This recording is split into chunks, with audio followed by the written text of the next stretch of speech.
믿음은 바라는 것들의 확신이요, 보이지 않는 것들의 증거입니다.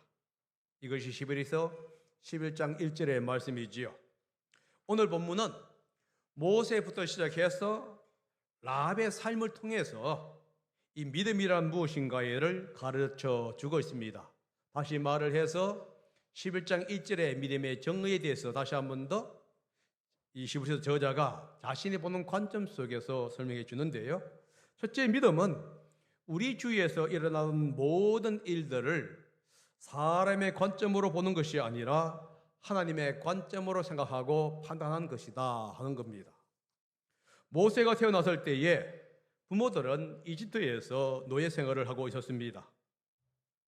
당시 이집트 왕은 이스라엘 모든 백성에게 남자아이가 태어나면 모두 나일강에 던져 죽이라고 명령을 드렸습니다. 모든 부모들은 왕의 명령 때문에 자신들의 아이들을 강물에 던집니다. 그런데 모세의 부모는 왕의 명령을 어기고 모세를 3달 동안 숨기면서 키웠습니다. 왕의 명령을 어기는 것은 죽음이라는 사실을 알고 있었습니다. 모든 가족들이 몰살할 수도 있다는 사실도 알았습니다. 그런 상황 속에서 모세의 부모와 가족은 왕의 명령을 두려워하지 않고 모세를 3개월간 숨기면서 키웠습니다. 어떻게 가능했을까 하는 겁니다. 왕의 명령을 두려워하지 않았을까? 그리고 모세를 숨기면서 키울 수 있었을까? 성경은 이렇게 얘기합니다. 아이가 잘생긴 것을 보았기 때문이다. 23절입니다. 한번 읽어보겠습니다. 시작. 모세가 태어났을 때에 믿음으로 그 부모는 3달 동안 아기를 숨겨두었습니다. 그들은 아기가 잘생긴 것을 보았기 때문입니다. 그들은 왕의 명령을 두려워하지 않았습니다. 가운데 그들이 아기가 잘생긴 것을 보았기 때문에 앞과 뒤를 할 수 있었다 이렇게 얘기하지요. 결국은 모세의 부모가 아이를 3달 동안에 숨길 수 있는 이유를 설명해 주는데 그게 뭐였죠? 아이가 잘생겼기 때문에. 아이가 잘생겼기 때문에 3달 동안 아이를 숨겼고요. 아이가 잘생겼기 때문에 왕의 명령을 두려워하지 않았다 하는 겁니다. 얼굴이 예쁘고 잘생겼기 때문에 부모가 왕의 명령을 두려워하지 않고 아이를 키웠다 하는 말은 참 이해하기 힘든 얘기입니다. 모든 아이는 자기 부모에게는 예쁘고 잘생기게 보입니다. 고슴도치도 이 부모는 고슴도치 새끼를 보면은 예쁘게 보이기 마련이거든요. 예쁜 아이 때문이라고 한다면은 이스라엘 모든 부모들은 자신들의 아이를 숨겨야만 했다는 거예요. 그런데 오직 모세의 부모만 아이를 숨겼습니다. 그렇다면은 이 아이가 잘생겼다는 얘기는 무슨 뜻인가 한번 생각해 보아야 한다는 겁니다. 이 잘생겼다는 용어는 신체적인 외모, 그 이상을 얘기하는 어떤 의미가 있다는 거예요. 모세의 부모는 이 아이에게서 무엇인가 특별한 것을 보았다는 얘기가 돼요. 왕의 명령을 어길 정도로 특별한 것이 아이에게 있다는 것을 부모는 보았습니다. 그래서 이 왕의 진노를 맞아들일 정도까지도 그들은 담대함을 가지고 있었다는 거예요. 잘생겼다는 말의 의미를 이해하려고 하면은 사도행전 7장 20절을 이제 참조해야 합니다. 제가 읽어봅니다. 바로 이때에 모세가 태어났습니다. 그는 용모가 아주 잘생긴 아이였습니다. 그의 부모는 그를 3달 동안 몰래 집에서 길렀습니다. 세번역에 의하면은 그의 용모가 잘생겼다라고 번역하고 있습니다. 뭐 특별한 것이 없어요. 그런데 개역 개정에서는 이렇게 얘기합니다. 하나님 보시기에 아름다운지라. 쉬운 말 우리 성경은 그는 보통 아이가 아니었습니다. 이 헬라어 원문에서는 어떻게 되냐면은 개역 개정의 번역을 지지해주고 있어요. 이 헬라어 원문에 이렇게 나와 있습니다. 모세가 태어났는데 하나님 보시기에 혹은 하나님 앞에서 아름다웠다라는 얘기예요. 모세의 부모는 부모의 관점에서 이 모세가 예쁜 아이고 잘생긴 아이였기 때문에 모세를 3개월 동안 감춘 것은 아니라는 거예요. 모세는 하나님 보시기에 아름다운 아이였습니다. 하나님께서 모세를 위해서 특별한 목적을 가지고 있다는 것을 깨달았다 이거예요. 그래서 감출 수가 있었던 것입니다. 모세의 부모는 일반 부모가 볼 수 없는 영적인 안목을 가지고 있었던 것이에요. 영적 안목이란 게 뭐냐 하면은 하나님의 관점으로 볼 수 있는 눈을 가리켜서 영적 안목 이렇게 얘기합니다. 이 영적 안목, 다시 말해서 하나님의 관점으로 모세를 보니까 모세의 출생을 통해서 역사하시는 하나님의 계획을 볼 수가 있다는 거예요. 하나님의 관점으로 보니 모세를 통해서 하나님께서 하실 미래의 역사를 바라볼 수가 있었다 하는 겁니다. 여기서 우리는 믿음이란 게 무엇인지를 알려줍니다. 믿음은 인간의 관점이 아니라 하나님의 관점으로 사물을 보는 것이에요. 세상 사람들이 보는 관점이 아니라 하나님의 관점으로 자신 주위에서 일어나고 있는 사건들을 보는 것을 가리켜서 믿음 이렇게 얘기합니다. 그러므로 여러분들은 여러분 주위에서 일어나고 있는 사건 하나하나를 여러분의 관점으로 보는 것이 아니라 하나님의 관점으로 볼 수 있는 영적 안목을 가지고 있어야 한다는 거예요. 많은 부모들은 자신의 생각이나 이 세상의 관점으로 자녀들을 바라보지요. 자신이 걸어온 삶의 관점 속에서 경험이나 지식의 관점 속에서 자녀들을 키우려고 합니다. 그래서 자녀들의 소망이나 자녀들의 어떤 특성을 무시하고 부모들이 원하는 방향으로 자녀들을 키우려고 하고 있어요. 그런데 부모가 원하는 방향으로 자녀들이 잘 성장하지 않으면 자녀들의 미래가 없다고 단정 지어버리지요. 다시 말해서 이 세상 사람들이 바라보는 방향으로 나아가지 아니하면 소망이 없다 이렇게 단정해 버린다는 거예요. 여러분 자녀들에 대해서 실망할 수는 있습니다. 그런데 여러분 젊은 사람들을 보면서 자신의 생각대로 판단해가지고 더 이상 저 사람은 가망이 없다 하고 단정해 버린다면 여러분들은 믿음이 없는 사람들이에요. 믿음의 눈이 아니라 세상 사람들이 가지고 있는 눈을 가진 사람들이 그렇게 생각하기 때문에 그렇다는 거예요. 만약에 여러분들의 현재 자녀의 어떤 이 삶을 가지고 여러분들의 자녀의 생각을 자녀의 미래를 여러분들이 생각한다면 여러분들은 정말로 믿는 사람들이 아니에요. 세상 사람들도 그렇게 보지 않는다는 것을 여러분 기억해야 합니다. 하지만 모세의 부모는 그렇게 하지 않았다는 거예요. 자신의 생각이나 이 세상의 관점으로 모세를 본 것이 아닙니다. 믿음의 관점, 하나님의 관점으로 모세를 보았어요. 믿음으로 보니까 하나님의 손이 모세에게 역사하고 있는 그 모습을 볼 수가 있었다는 거예요. 믿음으로 보니까 자녀들이 하나님 앞에서 얼마나 귀한 존재인지를 알게 되었다는 거예요. 믿음으로 보니 어떤 반대나 위험까지도 무릅쓰고 모세를 키울 수가 있었던 것입니다. 믿음으로 볼 때에 어떤 부정적인 생각이 든다 할지라도 믿음으로 인내하면서 하나님께서 사실 그 자녀들의 젊은 사람들의 미래를 볼 수가 있다 하는 거예요. 그래서 첫째 믿음은 뭐냐 하면 하나님의 관점으로 보는 거예요.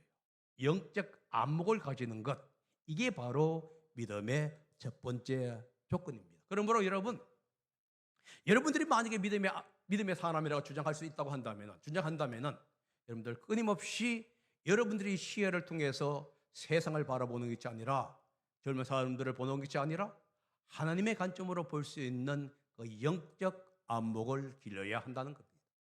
두 번째는 이 영적 안목으로 살아갈 때에 장차 받을 상을 바라보면서 현재의 고난을 견뎌낼 수가 있다 하는 겁니다. 모세는 이제 장성해서 자신의 미래를 결정할 수 있는 나이가 되었지요. 사실 모세는 이집트의 공주 바로 왕의 딸의 아들로서 입양되어 성장하게 됩니다. 왕자로서 이집트에서 제공하는 모든 특권을 누리는 삶을 살아왔습니다. 왕자에게 제공되는 부귀 영화는 물론이거니와 최고의 학문을 배울 수가 있게 되었어요. 부와 명예를 누릴 수 있는 그 자리에 있었습니다. 이제 성장하지요. 그래서 자신의 미래를 선택할 수 있는 나이가 되었습니다. 하나님의 백성과 함께 하는 삶을 살 것인지, 아니면은 바로 공주의 아들로서 이제 풍성한 삶, 안정된 삶을 살 것인지 결정해야 할 때가 되었습니다. 모세는 하나님의 백성과 함께하는 삶을 살기로 결정합니다. 하나님의 백성과 함께하는 삶을 살기 위해서 선택했을 때에 모세는 포기해야 하는 것이 있었다 하는 거예요. 그것은 바로 공주의 아들이라고 하는 신분이었다 하는 겁니다. 하나님의 백성과 함께하는 삶을 사는 것과 바로 공주의 아들로서 사는 것을 함께 할 수 있는 것은 아니다는 것을 여러분 기억하셔야 돼요. 너무나 많은 그리스도인들이 지금 오해하고 있는 겁니다. 이 세상과 함께 살아가는 것이 하나님과 함께 사는 것과 똑같아. 여러분, 그런데 성경은 얘기합니다. 선택을 해야 한다 하는 것이지요. 왕자의 신분은 이 세상에 주는 향락을 누릴 수 있는 특권을 말을 합니다. 이 세상에 주는 유익을 누릴 수 있는 특권을 말을 하는 거예요. 그런데 공주의 아들, 왕자로서의 신분을 포기하고 하나님의 백성과 함께하는 삶을 선택했다 하는 거예요. 그러면은 하나님의 백성과 함께하는 삶을 성경은 뭐라고 있느냐? 그리스도를 위해서 사는 삶이라고 지금 성경이 얘기하고 있어요. 그리스도를 위하여 사는 삶이 뭐지요? 성경은 이렇게 갑니다. 모욕과 핍박을 경험하는 삶이다라고 얘기해요. 이 땅의 부귀 영화를 포기하는 삶이고요, 이 땅에 주는 유익을 포기하는 삶을 가르쳐서 성경은 뭐라고 얘기하고 있어요?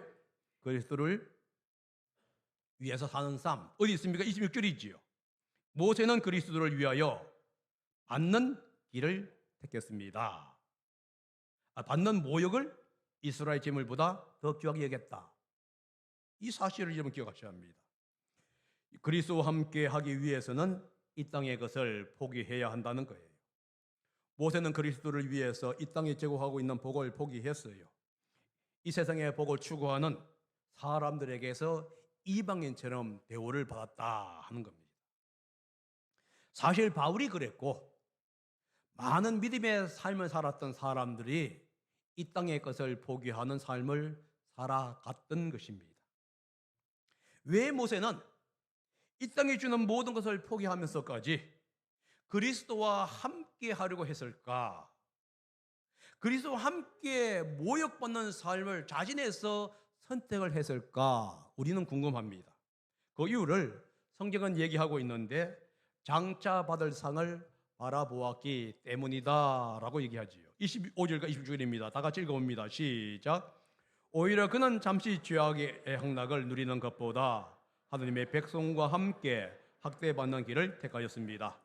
모세는 그리스도를 위하여 받는 모욕을 이 더의 재물보다 더 값진 것으로 여겼습니다. 그는 장차 받을 상을 내다보고 있었던 것입니다. 장차 받을 상을 바라보았기 때문에 그는 모든 것을 포기할 수 있었다라고 얘기하고 있어요.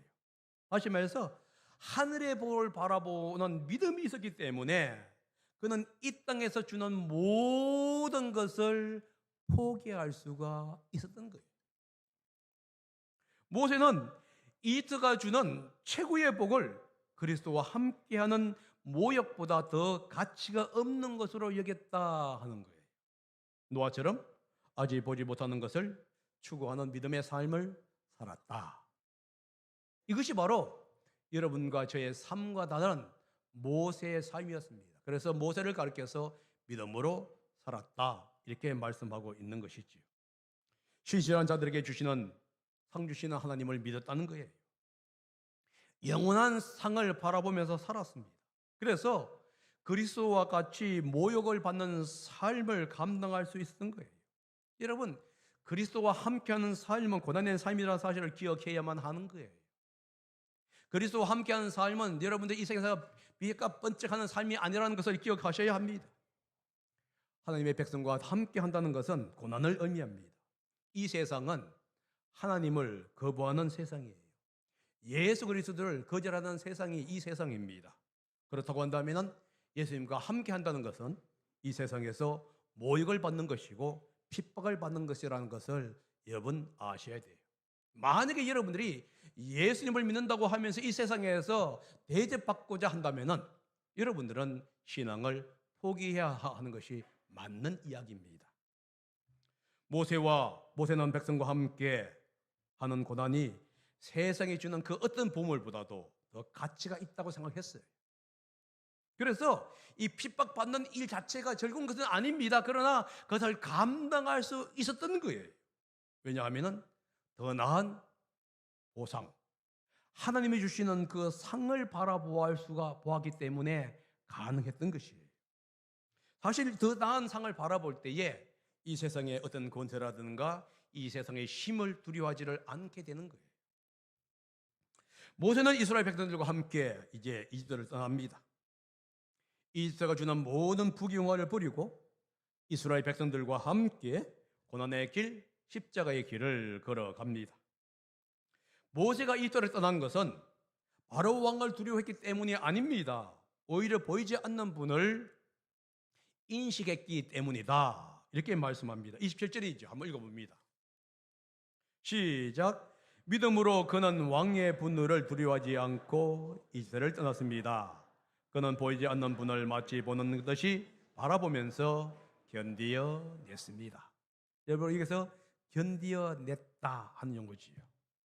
출애굽기 2장 14절은 모세가 이집트를 떠나서 광야로 간 이유에 대해서 얘기하고 있는데 왕에 대한 두려움 때문이었다 이렇게 얘기를 해요.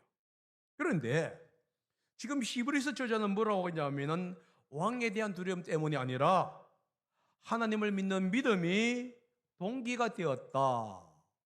그러면은 오늘 이 본문 히브리서의 이 본문과 출애굽기 2장 14절에 있는 내용은 상반된 내용이라는 것을 우리는 직감할 수가 있겠지요.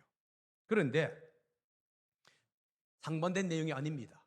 모세가 왕의 진노를 두려워한 것은 틀림이 없어요. 그런데 실제로 이집트를 떠나게 된 중요한 동기가 뭐냐? 두려움 때문이 아니라 하나님을 바라보는 믿음이었다는 점을 지금 히브리서가 강조하고 있는 것이에요. 믿음이 없었다면 단지 두려워하는 마음 때문에 이집트를 떠나지 않았을 거예요. 왜냐하면 이집트가 제공해 주고 있는 그 엄청난 영향 때문에 그렇습니다. 이스라엘 백성들이 이집트를 떠나서 가나안 땅으로 갔을 때에 그들의 삶이 이집트의 삶보다 더 나았다고 얘기할 수가 없습니다. 이집트에서 가장 좋은 땅에서, 그것도 고센입니다. 나일강의 삼각기대에 있었기 때문에 엄청난 보화가 바로 그곳에 있는 것이었어요. 그런데 이스라엘 백성들은 광야 40년 길을 갑니다. 풀뿌리는 별로 없고 사막길을 갑니다. 그리고 가나안 땅 자체가 이집트에 비해서 그렇게 좋은 땅은 아니라는 것을 성경은 얘기합니다. 제가 이집트를 가봤는데 정말 황량하게 없는 땅입니다. 대한민국처럼 정말 좋은 땅은 없는 것 같아요. 가도 산이 나무가 없는 산으로 되어 있는데 그 산도 좀 허허벌판처럼 이끼조차 없는 그런 산이에요. 가끔 가다가 덤성덤성 나무들이 보여요. 물론 북쪽으로 가니까 좀 틀리더라고요. 그러나 유대 지역에 있는 산들은 정말로 사람이 살 수가 없는 산이에요. 여러분, 그런데 이스라엘 백성들이 나라했다는 거예요. 왜지요? 믿음 때문에. 하나님이 약속한 그 약속 때문에 가감하게 이집트의 삶을 포기하고 나아갈 수가 있었다 하는 겁니다. 이것은 모세가 이집트에서 누릴 영화를 포기한 것을 얘기합니다. 이것이 바로 믿음이었어요. 하나님과 하나님의 백성과 함께 떠난 것 믿음이었습니다. 약속의 상을 바라보았기 때문입니다. 약속의 상을 바라볼 때에, 하나님의 나라를 바라볼 때에 우리는 이 땅에서 누릴 수 있는 어떤 부경화도 포기할 수가 있다 하는 겁니다. 사실 믿음은 이 땅의 것을 포기하고 고난의 길을 걷는 삶입니다. 그런데 그 길을 걸을 때 하나님은 침묵하지 않으시고 그 백성들을 돌보신다 하는 것을 오늘 본문이 얘기해 줍니다. 자, 모세가 이스라엘 백성들을 이끌고 이집트에서 나오기 직전에 있었던 사건이 무엇입니까? 유월절 사건입니다. 하나님은 모세에게 유월절 어린 양을 잡고 피를 문설주에 바르라고 명령을 내립니다.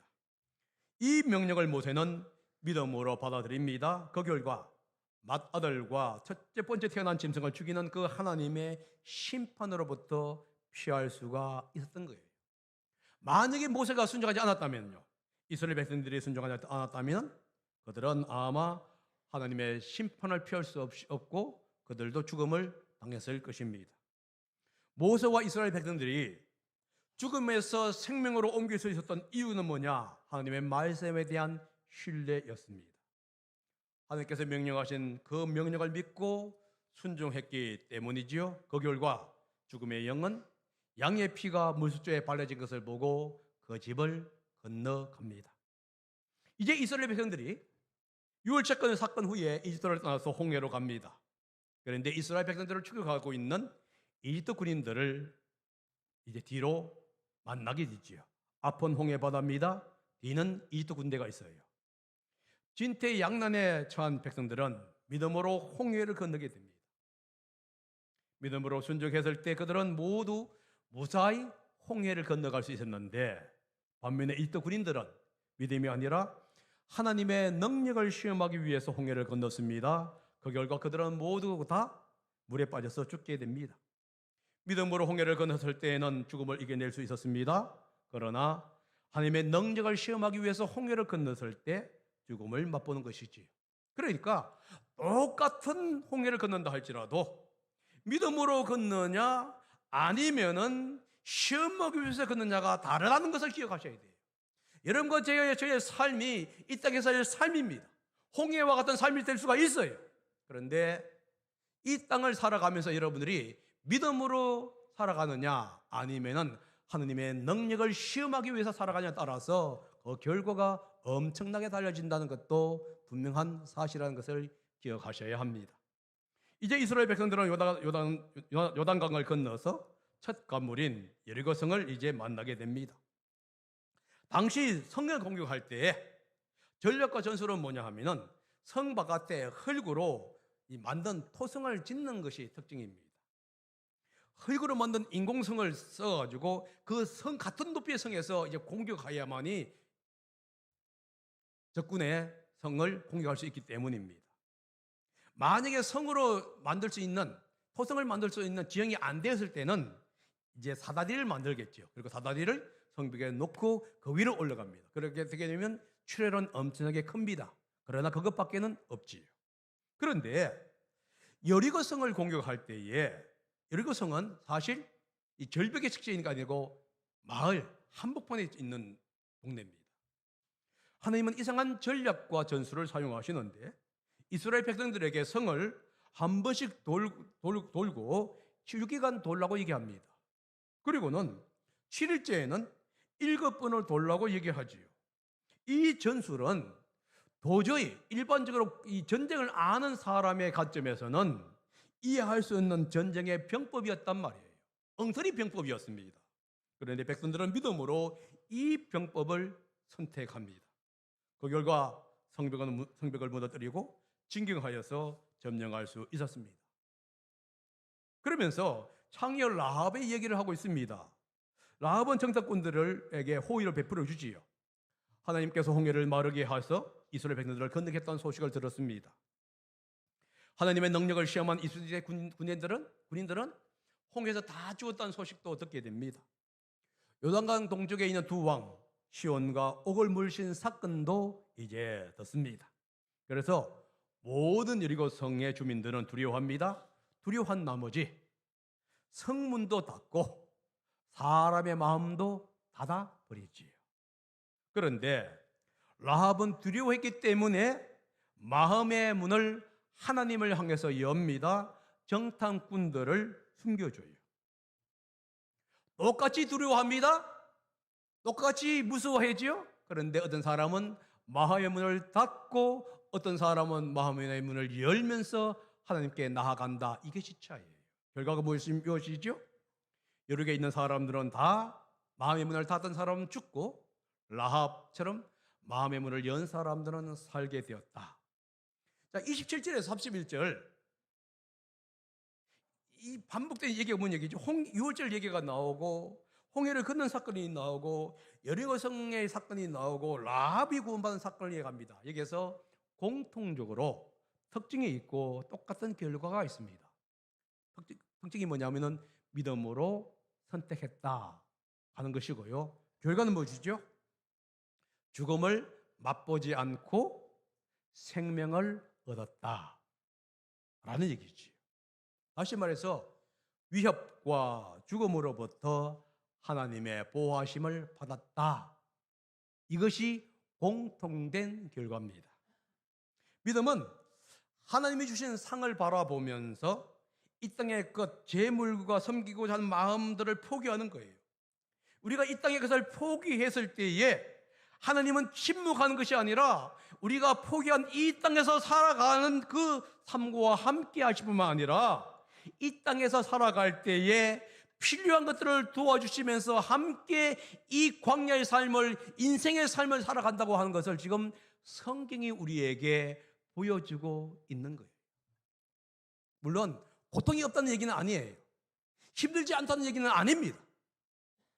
왜냐하면 이집트의 삶을 포기했기 때문이겠지요. 그러나 다시 이집트에 사는 것도 힘들고 광야 길을 가는 것도 힘든 겁니다. 그런데 누가 우리와 함께 있고 누가 우리를 도와주냐에 따라서 결과는 다르다는 것을 지금 성경은 얘기해 주고 있습니다. 오늘 본문은 믿음이란 무엇인가를 다시 한 번 더 설명해 주고 있지요.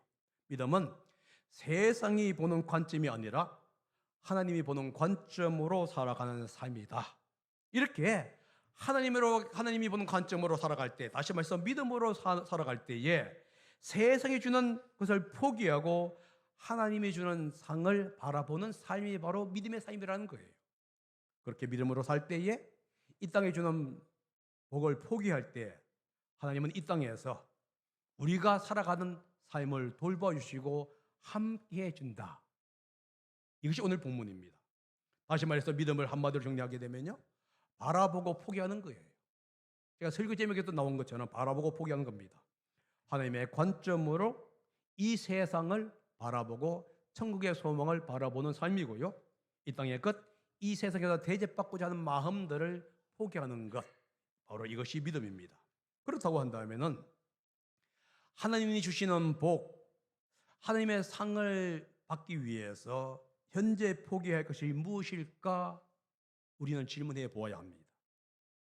여러분 스스로도 한번 질문해 보아야 하는 것이지. 좀 더 편히 살고 싶어하는 그 마음, 여러분들 포기하셔야 됩니다. 내가 좀 더 섬기고 내가 좀 더 움직이면 되는데 그렇게 하지 않으려고 하는 그 마음 포기해야 할 거예요. 좀 더 인정받고 싶고 좀 더 대우받고 싶어하는 그 마음들을 포기해야 할 거예요. 여러분의 마음속에 좀 더 편하고자 하는 마음이 있다면은, 좀 더 인정받고 대우받고자 하는 마음이 있다면은 그 마음이 어떤 영역에서 그런 것인지를 한번 살펴보시기를 바랍니다. 그리고 그 동기가 무엇인지 여러분들 한번 되돌아볼 필요가 있습니다. 그래서 그 동기가 정말로 하나님의 영광과 하나님의 이름이 아니라 나의 삶과 나의 삶의 평안이라고 한다면은 여러분들 바꾸셔야 돼요. 그것이 바로 믿음의 삶이기 때문에 그렇습니다. 주님이 주실 상을 바라보면서 이 세상의 것을 포기할 수 있는 삶을 살기를 예수님의 이름으로 부탁드립니다. 기도하겠습니다.